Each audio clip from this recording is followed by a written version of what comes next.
Hello friends, welcome to the new episode of my channel. আমি অর্পণ। আজকে ভিডিওটা খুবই ইন্টারেস্টিং একটা ভিডিও হতে চলেছে, তাই ভিডিওটা স্কিপ না করে প্রথম থেকে শেষ অবধি দেখতে থাকো বন্ধুরা। প্রসেনজিৎ চট্টোপাধ্যায়ের আপকামিং মুভি, যেটা 5ই মার্চ থেকে শুটিং শুরু হচ্ছে, যে ছবিটার নাম অভিমান, যে ছবিটার পরিচালনার দায়িত্বে রয়েছেন জাতীয় পুরস্কার প্রাপ্ত পরিচালক ইন্দ্রদীপ দাশগুপ্ত, আইডি শর্ট ফর্মে। তো সেই সিনেমাটার বিভিন্ন জিনিস জানতে পেরেছি, এক্সক্লুসিভ তোমাদেরকে জানাবো যে এই ছবিটা কি ধরনের ছবি হতে চলেছে, এবং এই ছবিতে প্রত্যেকটা ক্যারেক্টারের, বুম্বাদা, যিশু সেনগুপ্ত, শুভশ্রী গাঙ্গুলি, সবার ক্যারেক্টারের কি কি নাম হতে চলেছে, গল্পটা কিরকম হতে চলেছে, সেই জিনিসটা তোমাদেরকে আজকে এক্সক্লুসিভলি বলবো এই ভিডিওতে। তাই কেউ ভিডিওটা স্কিপ না করে প্রথম থেকে শেষ অব্দি প্লিজ দেখো, অনেক কিছু জানতে পারবে যাদের যাদের ইন্টারেস্ট রয়েছে বুম্বাদার এই আপকামিং ছবিটা নিয়ে। অভিমান সিনেমায় প্রসেনজিৎ চ্যাটার্জির ক্যারেক্টারের নাম ঋষি চ্যাটার্জি। ইয়েস, প্রসেনজিৎ চ্যাটার্জি। বুম্বাদারও যেমন টাইটেলটা চ্যাটার্জি, সেখানে একটা মিল রাখা রয়েছে, চ্যাটার্জি রাখা রয়েছে। এবং ইন্টারেস্টিংলি, ভেরি ভেরি ইম্পর্টেন্ট একটা যেটা জিনিস, ইন্টারেস্টিং যেটা জিনিস, সেটা হচ্ছে এই অভিমান ছবিতে না বুম্বাদার ক্যারেক্টারটা একটা স্বনামধন্য, একটা বড় মাপের অভিনেতার ক্যারেক্টার। ইয়েস, বিখ্যাত একজন অভিনেতার পাঠ করবেন প্রসেনজিৎ চট্টোপাধ্যায় এই ছবিতে। অর্থাৎ বুম্বাদা তো এমনিতেই বড় একজন অভিনেতা, এবং ছবিতে কিভাবে তাকে ইউজ করা হয়, একজন বড় অভিনেতার ক্যারেক্টারই তাকে কিন্তু দেওয়া হয়েছে, যে ক্যারেক্টারের নাম হবে ঋষি চ্যাটার্জি। এবং অপরদিকে যদি আমরা দেখি যিশু সেনগুপ্তের যে ক্যারেক্টারটা, তিনি এককালে নামই বেশ নাম ডাক ছিল, তার একজন গায়ক ছিলেন যিশু সেনগুপ্ত। একটা সময় তার প্রচুর নাম ডাক ছিল, কিন্তু এখন হয়তো তিনি সেরকম নাম ডাক নেই তার, তিনি সেই জোনটা, সেই জায়গাটা হারিয়ে ফেলেছেন কোনো কারণে। সেই রকম একটা চরিত্র দেওয়া হয়েছে, যে ডিপ্রেশনে ভুগছেন বা কিছু একটা হবে।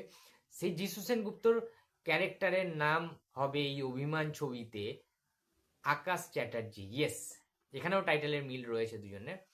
সো দুজন কিন্তু আলাদা ব্যক্তি, আলাদা পরিবারের হয়তো বা, বাট হ্যাঁ, দুজনের নাম তোমার তো বলেই দিলাম। এবং এখানে যাকে কেন্দ্র করে চরিত্রায়ন, বা যাকে কেন্দ্র করে এই উথাল পাতাল হয়ে যাবে একটা সম্পর্কের গল্প, সেই শুভশ্রী গাঙ্গুলি, যাকে কেন্দ্র করে ছবিটা আবর্তিত হবে, অভিমান ছবিটা, সেই শুভশ্রী গাঙ্গুলির ক্যারেক্টারের নাম হবে শ্রী। ইয়েস, শ্রী ক্যারেক্টারটার নাম। এবং যেটা বোঝা যাচ্ছে যে ত্রিকোণ প্রেমের গল্প তো বটেই, এইখানে একটা কিন্তু থ্রিলার থাকবে। এই গল্পটার মধ্যে একটা দুর্ধর্ষ লেভেলের থ্রিলার কিন্তু থাকবে, এবং এই রকম একটা ত্রিকোণ প্রেমের ভালোবাসার গল্প, যেখানে থ্রিলার থাকবে, হিংসা থাকবে, ভালোবাসা, প্রেম, হিংসা, অভিমান, ঠিক আছে, সেখান থেকে মান অভিমানের যে ব্যাপারটা, সেটা খুব গাঢ়ভাবে থাকতে চলেছে। এবং তোমরা ইন্দ্রদীপ দাশগুপ্তের যদি প্রিভিয়াস কাজগুলো দেখো, তোমরা বুঝতে পারবে যে কতটা ডিটেলিং করেন ক্যারেক্টারগুলোকে ইন্দ্রদীপ দাশগুপ্ত। ঠিক আছে, প্রত্যেকটা জায়গা, প্রত্যেকটা অ্যাঙ্গেল কিন্তু খুব ভালো হয়। এবং এটা যেটা শোনা যাচ্ছে, এটা কিন্তু মানে স্ক্রিন প্লেতে যারা লিখেছেন, চিত্রনাট্য লেখার ক্ষেত্রে খুব গুরুত্বপূর্ণ একটা ভূমিকা নিয়েছেন আমাদের শ্রীজাত। তোমরা শ্রীজাতর লেখা পড়েছো, শ্রীজাত কি করতে পারে না পারে সেটা আমরা প্রত্যেকে জানি, এবং সেখানে অবশ্যই ইন্দ্রজিৎ দাশগুপ্ত ফুল সাপোর্ট করেছেন। এবং এখানে মিউজিক্যাল একটা কিন্তু ব্যাপার থাকবে, মিউজিক্যাল অ্যাম্বিয়েন্স থাকবে, মিউজিক্যাল একটা অ্যাটমসফিয়ার থাকবে পুরো ছবিটা জুড়ে। গানের খুব ভালো ব্যবহার আমরা দেখতে পাবো এই ছবিতে। হ্যাঁ, সুতরাং এটা বলা যেতেই পারে। এবং বুম্বাদার বড় বড় গোঁফদারি চুলের কি এটাই তার কারণ এটা আমরা শুনতে পেয়েছি বুম্বাদা একটা এজেড ক্যারেক্টারে কিন্তু দেখতে পাবো আমরা। আকাশ চ্যাটার্জি, সরি, ঋষি চ্যাটার্জির যে ক্যারেক্টারটা বুম্বাদা প্লে করছেন, একটা এজেড একটা কিন্তু ক্যারেক্টার, অভিনেতা তো বটে, একটা বড় মাপের একজন অভিনেতা অ্যাক্টারের ক্যারেক্টার এখানে আমরা দেখতে পাবো। এবং কিভাবে প্রেমটা হবে, কিভাবে ভালোবাসার একটা সমীকরণের মধ্যে জড়িয়ে পড়বে প্রসেনজিৎ চট্টোপাধ্যায় এবং শুভশ্রী গাঙ্গুলি, এবং যিশু সেনগুপ্ত কিভাবে তাদের মাঝখানে ঢুকবে, বা বুম্বাদা কি তাদের মাঝখানে ঢুকে যাবে, অ্যাকচুয়ালি কিভাবে জিনিসটা হবে। ঠিক আছে, এই ছবিটায় পরকীয়াও ভরপুরভাবে কিন্তু থাকবে, যেটা শোনা যাচ্ছে। সুতরাং তোমরা আবার এটা ভেবো না যে কাবেরী অন্তর্ধানের মতো কোনো মিল থাকবে, ওটা আলাদা প্যাটার্নের একটা ছবি ছিল, বাট এটা কিন্তু অন্য ধারার একটা ছবি হবে।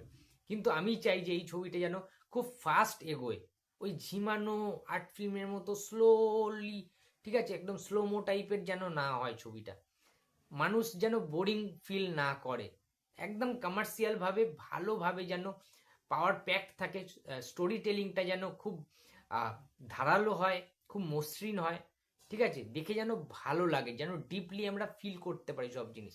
সুন্দর সুন্দর গান যেন ঠিকঠাক জায়গায় ইনপুট করা হয়, এবং গতিটা, সিনেমার গতিটা যেন খুব মানে নর্মাল একটা ফাস্ট ওয়েতে যেন করা হয়, এটাই জাস্ট বক্তব্য।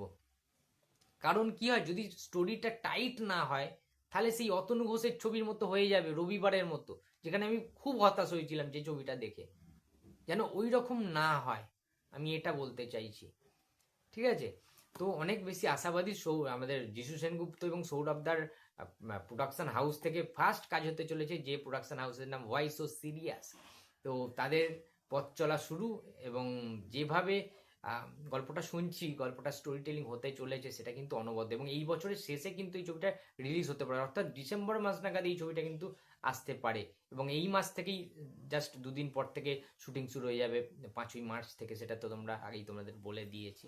তো তোমাদের এই ছবিটা নিয়ে এক্সপেকটেশন কীরকম অবশ্যই কমেন্ট বক্সে জানাও, এবং বুমবাদার রোম্যান্টিকভাবে প্রেমের ছবিতে ফিরছে, সেটা নিয়ে তোমাদের বক্তব্যটা অবশ্যই জানো। তোমরা কি চাইছো এখানে যিশুর সাথে বুমবাদার একটা টাসেল মারপিট অ্যাকশন হলেও হতে পারে, যেহেতু একটা হিংসা প্রেম, ঠিক আছে, এখান থেকে একটা পরকীয়া থাকতে চলেছে, চিকন প্রেমের গল্প, একটা রাগ অভিমান, সেখান থেকে ক্ষোভ, সেখান থেকে কি কোনো কিছু একটা মার্ডার থ্রিলারের দিকে যাবে, তোমরা কি চাইছো, গল্পটা কীরকম টার্ন হলে ভালো হয়, গল্পটা ইউটার্নও কিন্তু নিতে পারে, কারণ থ্রিলার ছবি বস, এটা কিন্তু মাথায় রাখতে হবে। তো যাই হোক, জিনিসটা তোমরা তোমাদের বক্তব্যটা অবশ্যই কমেন্ট বক্সে জানিয়ে দিও, ভিডিওটা ভালো লাগলে লাইক করো, কমেন্ট করো, শেয়ার করতে ভুলো না, যদি চ্যানেলে নতুন হয় তো প্লিজ সাবস্ক্রাইব মাই চ্যানেল। দেখা হচ্ছে পরের কোনো ভিডিওতে, তো টাটা।